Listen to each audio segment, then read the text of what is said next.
আজ থেকে 50 বছর পরে বিশ্বের সপ্তম আশ্চর্য ভালোবাসার প্রতীক তাজমহল কেবল একটি কাহিনী হয়ে থেকে যাবে। 2011 সালে আর্কিওলজিক্যাল সার্ভে অফ ইন্ডিয়া একটি ভয়ানক আবিষ্কার করেছে। যমুনা নদীকে শুকিয়ে যাওয়া থেকে বাঁচান, নইলে চোখের সামনে ধ্বংস হতে দেখবেন তাজমহলকে। এর পেছনের কারণ হিসেবে বলা হয়েছে তাজমহলের নির্মাণ ও তার ভিত। আজ আমাদের চারপাশে সারা বিশ্বে উঁচু ভবন রয়েছে যা সিমেন্টের তৈরি, কিন্তু সিমেন্ট আবিষ্কারের 200 বছর আগে তাজমহল তৈরি করা সেই কারিগরি কি ছিল? প্রায় 400 বছর ধরে তাজমহলটি কোন ভিতের ওপর দাঁড়িয়ে আছে, আর সেই ভিতটা শীঘ্রই ভাঙতে পারে কেন? আগ্রার জাঁকজমক সম্পর্কিত অনেক কিছু রয়েছে যা এখনো একটি গভীর রহস্য। শুরু থেকে শুরু করা যাক। 1631 সালে মুঘল সম্রাট শাহজাহানের শৈশব প্রেম। তার বেগম মমতাজ তার 14তম সন্তানের জন্ম দিতে গিয়ে প্রাণ হারান। শৈশব থেকেই শাহজাহানের থেকে মমতাজ কখনো বিচ্ছিন্ন হননি। তার হারেমে অনেক নারী ছিল, কিন্তু লোকে বলতো শাহজাহানের হৃদয় শুধুমাত্র মমতাজের কাছে। প্রতিটি যাত্রায়, প্রতিটি যুদ্ধে শাহজাহান যেখানেই যেতেন মমতাজ সর্বদা তার সাথে ছিলেন। কিন্তু এখন আর মমতাজ তার সঙ্গে নেই। কথিত আছে যে শাহজাহান তার রাজ্য, সরকার, তার যুদ্ধ ছেড়ে পরবর্তী 9 দিন এবং 9 রাতের জন্য নিজেকে একটি ঘরে বন্দি করে রেখেছিলেন। তিনি কিছু খাননি বা পান করেননি। যখন সে ঘর থেকে বেরিয়ে আসে তখন মনে হয়েছিল যে সে সেই ঘরে বছরের পর বছর কাটিয়েছে। তার চুল সাদা হয়ে গেছিল, তার চেহারা বদলে গিয়েছিল। সেই দিন থেকে তিনি সমস্ত গয়না, বিলাসিতা সবকিছু ছেড়ে দিয়েছিলেন। তিনি শুধু সাদা পোশাক পরতে শুরু করেন। সে সময় বাদশাহ ও তার বেগম উত্তরপ্রদেশের বুরহানপুর গ্রামে বসবাস করছিলেন, তাই মমতাজকে এই গ্রামে সমাহিত করা হয়। কিন্তু কাহিনী হলো, মৃত্যুর আগে তার বেগম বাদশার কাছ থেকে প্রতিশ্রুতি নিয়েছিলেন যে তিনি তার ভালোবাসার নামে একটি সুন্দর ভবন নির্মাণ করবেন, আর এটাই ছিল শাহজাহানের জীবনের উদ্দেশ্য। তাজমহল এবং আগ্রা, এই দুটি নাম সবসময় একসাথে নেওয়া হয়, কিন্তু আপনি কি জানেন যে তাজমহল আগ্রায় নয়, অন্য কোথাও তৈরি হতে যাচ্ছিল? মমতাজের মৃত্যুর পর শাহজাহান ঘোষণা করেন যে বুরহানপুরে তপতী নদীর তীরে তাজমহল নির্মাণ করা হবে, কিন্তু চারপাশের মাটি এত মজবুত ছিল না যে সেখানে এত বড় দালান তৈরি করা যেত। তাছাড়া যে সাদা মার্বেল ব্যবহার করা হতো তা অন্য কোনো দেশ থেকে ছোট গ্রামে আনা খুবই কঠিন ছিল। শাহজাহান যখন এসব সমস্যা সমাধানের কথা ভাবছিলেন, তখন তিনি একটি বার্তা পান যে তার দায়িত্বের কারণে তাকে শীঘ্র আগ্রায় ফিরে আসা প্রয়োজন। কিন্তু তিনি কোনো মূল্যেই তার মমতাজকে ছেড়ে যেতে চাননি। তাই তিনি সিদ্ধান্ত নেন যে তিনি তার মমতাজের সমাধির জন্য আগ্রায় তাজমহল তৈরি করবেন। এই সিদ্ধান্তের পর বুরহানপুর থেকে মমতাজের সমাধি সরিয়ে নিয়ে যাওয়া হয় আগ্রায়। আগ্রা ছিল একটি বড় শহর যেখানে যাতায়াতের কোনো সমস্যা ছিল না, আর যমুনা নদীর তীরও তাজমহলের জন্য সবচেয়ে বিশেষ প্রমাণিত। মনে করা হয় শাহজাহান যমুনার তীর বেছে নিয়েছিল কারণ তার প্রাসাদ থেকে তাজমহল স্পষ্ট চোখে পড়ত। তিনি সর্বদা তার প্রাসাদ থেকে এটি দেখতে চেয়েছিলেন এবং প্রিয় বেগমকে সর্বদা তার কাছে অনুভব করতে চেয়েছিলেন। কিন্তু এর পেছনের আসল কারণ ছিল অন্য কিছু।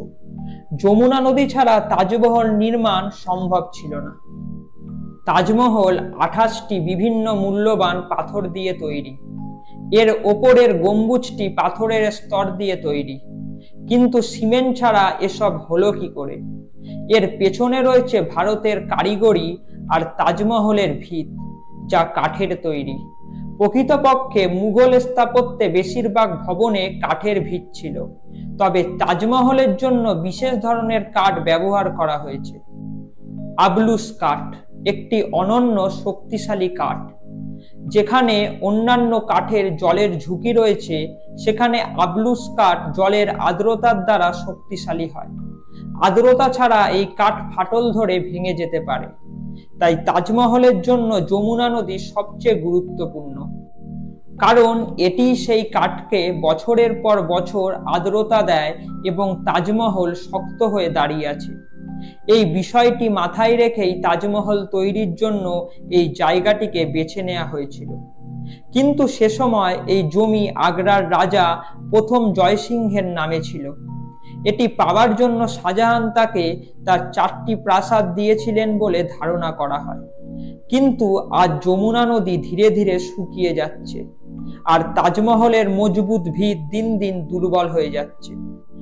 2024 সালের অক্টোবরে আইআইটি বোম্বে দ্বারা উপস্থাপিত প্রতিবেদন অনুসারে যমুনা নদীর 60%-এরও বেশি দূষণ এবং আবর্জনা দিয়ে ভরা। এর কারণে যমুনার জল কমছে। সাম্প্রতিক কিছু প্রত্নতাত্ত্বিক গবেষণায় দেখা গেছে যে কাঠ একসময় তাজমহলের মজবুত ভিত ছিল, তা আজ ধীরে ধীরে সংকুচিত হচ্ছে। আর এভাবে চলতে থাকলে সেই দিন বেশি দূরে নয় যখন ভালোবাসার প্রতীক বলে মনে করা এই স্মৃতিসৌধটি শুধুই একটি স্মৃতি হয়ে থেকে যাবে। কিন্তু তাজমহল আজ এত বিশেষ কেন? 6টি ভিন্ন দেশের 24টি বিভিন্ন ধরনের পাথর দিয়ে তৈরি এই ভবনের প্রতিটি অংশই নিজের মধ্যে অত্যন্ত বিশেষ। এর প্রতিটি সূক্ষ্মভাবে খোদাই করা দেয়াল সেই 22,000 শ্রমিকের কঠোর পরিশ্রম এবং শিল্পের ফল, যারা 22 বছর ধরে এটিতে কঠোর পরিশ্রম করেছিল। তবে যা তাজমহলকে সবচেয়ে বিশেষ করে তোলে তা হলো এর চারপাশে নির্মিত মিনারগুলি। প্রথম নজরে এই মিনারগুলি সাধারণ দেখায়, কিন্তু বাস্তবে তারা কিছুটা বাইরের দিকে ঝুঁকে আছে। বিজ্ঞানীরা মনে করেন যে এই কাঠামোটি এমনভাবে তৈরি করা হয়েছে যে বন্যা, ভূমিকম্প বা বজ্রপাতের মতো দুর্ঘটনার সমস্ত প্রভাব এই মিনারগুলিতে পড়বে। এই মিনারগুলি বাইরের দিকে পড়ে যাবে এবং তাজমহলের কিছুই হবে না। হয়তো তাই আজ 400 বছর পরেও একইভাবে দাঁড়িয়ে আছে তাজমহল। এএসআই যখন তাজমহলের স্থাপত্য অধ্যয়ন করেন, তখন দেখা যায় যে এই ভবনের স্থাপত্য প্রায় প্রতিসম। এর মানে হলো যে তাজমহলকে আপনি যে কোনোই দেখুন না কেন, এর সমস্ত অংশের আকার একই মাপের দেখাবে। এই কাঠামোটি বিশেষ, কারণ আজও এই ধরনের একটি ভবন নির্মাণ করা খুব কঠিন বলে মনে করা হয়। আপনি নিশ্চয়ই শুনেছেন যে তাজমহল দিনে 3 বার রং পরিবর্তন করে। এটি কোনো জাদু বা অলৌকিক ঘটনা নয়, এটি তৈরিতে ব্যবহৃত পাথরের ফল। এই পাথরগুলি এমন খনিজ দিয়ে তৈরি যা বিভিন্নভাবে আলোকে প্রতিফলিত করে, আর এগুলোর কারণেই তাজমহলকে সকালে গোলাপি, দিনে সাদা আর চাঁদের আলোয় সোনালি দেখায়। তাজমহলের এই বিস্ময়কর নির্মাণ দেখে এটি 1983 সালে ইউনেস্কো ওয়ার্ল্ড হেরিটেজ সাইট হিসেবে ঘোষিত হয়।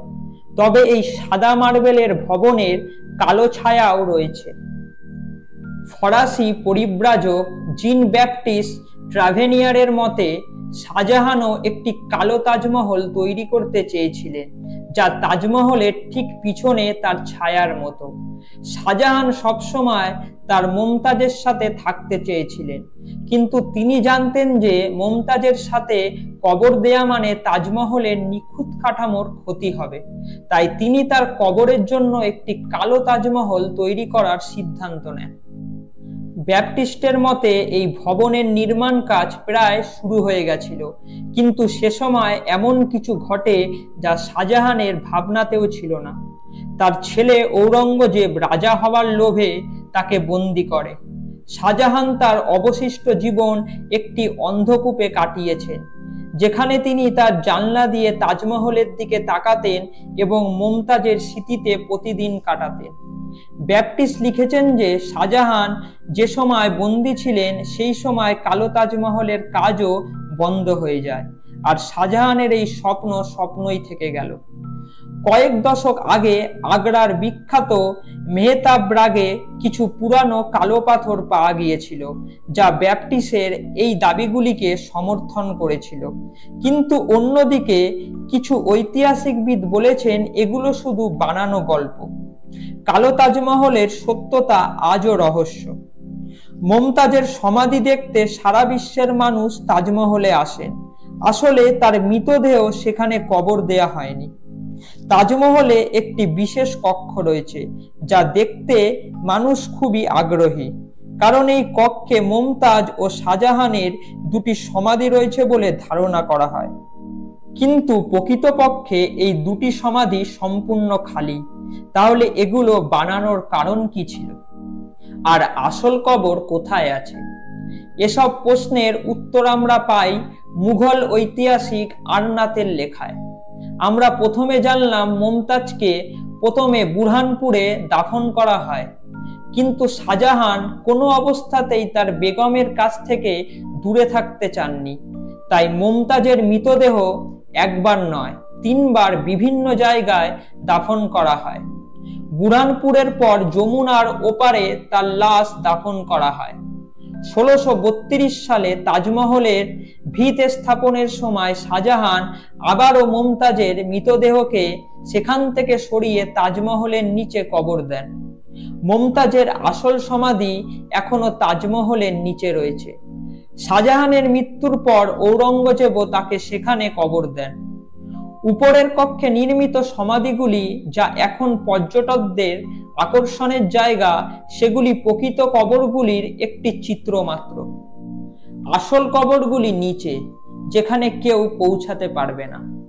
শত শত বছর আগে নির্মিত তাজমহল এখনো প্রতিদিন লাখ লাখ পর্যটককে আকর্ষণ করে, কখনো এর সৌন্দর্যের কারণে, আবার কখনো এর সাথে জড়িত কাহিনীর কারণে।